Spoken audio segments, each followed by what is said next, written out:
televidentes que sintonicen el programa hasta ahora. Efectivamente, en el marco de la legalidad, en el marco de la Constitución, en el marco de la autonomía entre los poderes, ocurren en democracia circunstancias como la que tú estás narrando. Es decir, el Poder Legislativo hizo una ley de amnistía que tiene todo un procedimiento, vamos a decir así, por escala.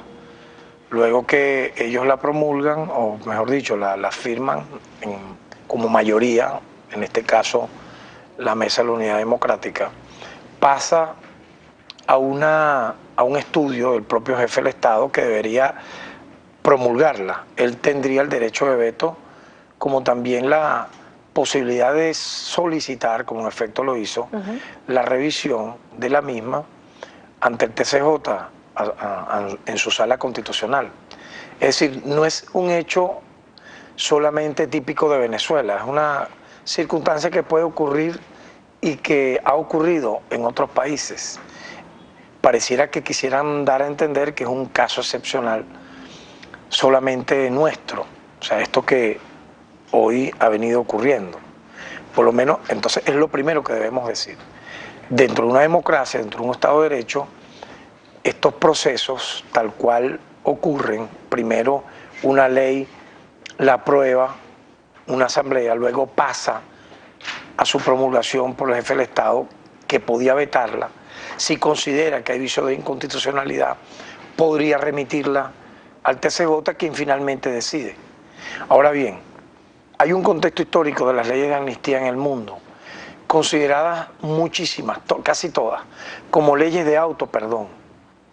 Las leyes de amnistía han sido cuestionadas por organismos multilaterales. Yo voy a ver ahora, por ejemplo, qué puede decir la OEA cuando hay 4 jurisprudencias, entre ellas la de Trincado, por cierto, que ha sido ahorita juez en La Haya, que prácticamente demuele este tipo de leyes donde las víctimas, las que han sufrido la violencia, las que han quedado viudas, muchas mujeres, huérfanos, producto de hechos violentos, sea golpe de Estado, sea acciones violentas, en Venezuela conocidos como guarimbas, etcétera, quedan prácticamente en el aire porque son invisibilizadas.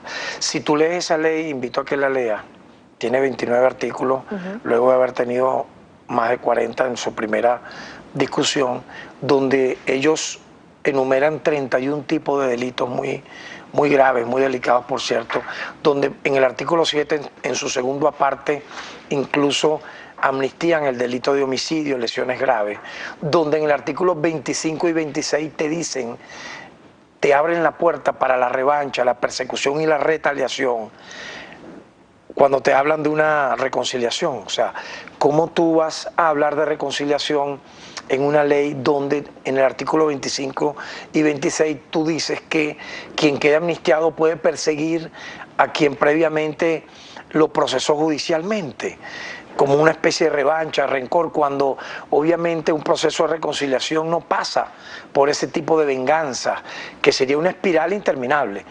Por lo tanto, son muchos los cuestionamientos que esta ley ha tenido. Y por cierto, el Movimiento Nacional de Derechos Humanos, muy, digamos, en los últimos tiempos propensos a opinar de todo, han mantenido silencio sobre esta ley.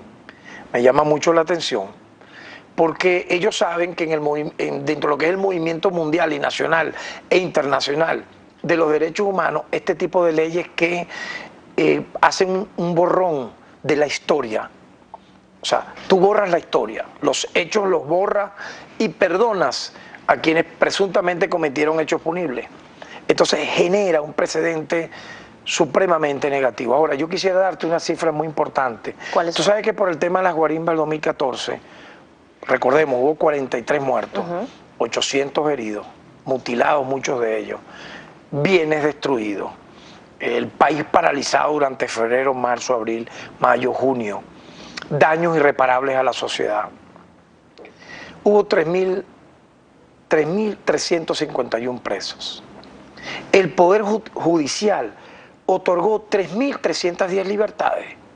Eso poco se dice. Pero también muchísimas libertades condicionales. Vamos a hablar de eso, si quieres, al detalle luego. Pero esas cifras poco se narran, se cuentan.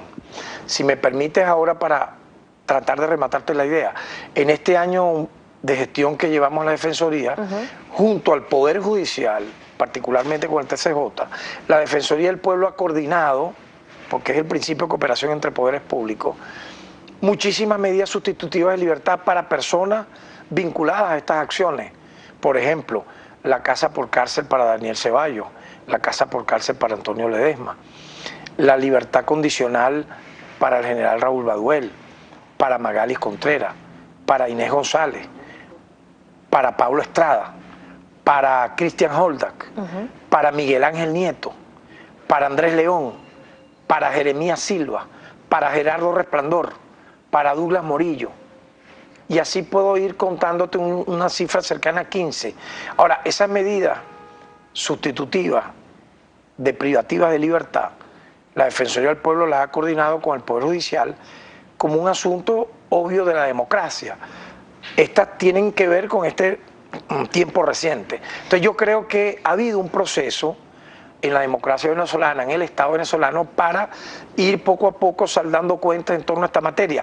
Lo que no creo debe hacerse es irse al otro extremo. Es decir, borrar la historia y aquí no pasó nada, vamos a una, y te termino, a una presunta reconciliación donde tú no visibilizas a las víctimas y no explicas cómo va a ser esa reconciliación, sino que más bien le das en el artículo 25 y 26 la patente de corso para que quienes quieran vayan finalmente a proceder legalmente contra jueces, fiscales, abogados, etcétera. Por lo tanto, Profesor, creo que debemos hacer un debate bastante amplio, pero muy sincero sobre este tema. Defensor, tengo que hacer una pausa, pero le quería preguntar para que me lo responda al regreso. ¿No hay reconciliación posible en el país? Esto se lo pregunto porque desde la bancada de la oposición de la Asamblea Nacional se preguntan o se cuestionan, específicamente el diputado Tomás Guanipa de Primero Justicia, se cuestionan cómo el gobierno venezolano o el Estado venezolano participa en diálogos con grupos como, por ejemplo, el Ejército de Liberación Nacional de Colombia y las FARC y no permite una reconciliación o un diálogo interno con la oposición venezolana. ¿Cuál es su análisis con respecto a este tema? Me lo va a responder al regreso. Estamos conversando con Tarek William Saab, defensor del pueblo. Todo lo que le quiera preguntar, @primera página, su cuenta en Twitter, defensor. @Tarek William Saab. @Tarek William Saab. Escríbale también allí que seguramente se lo va a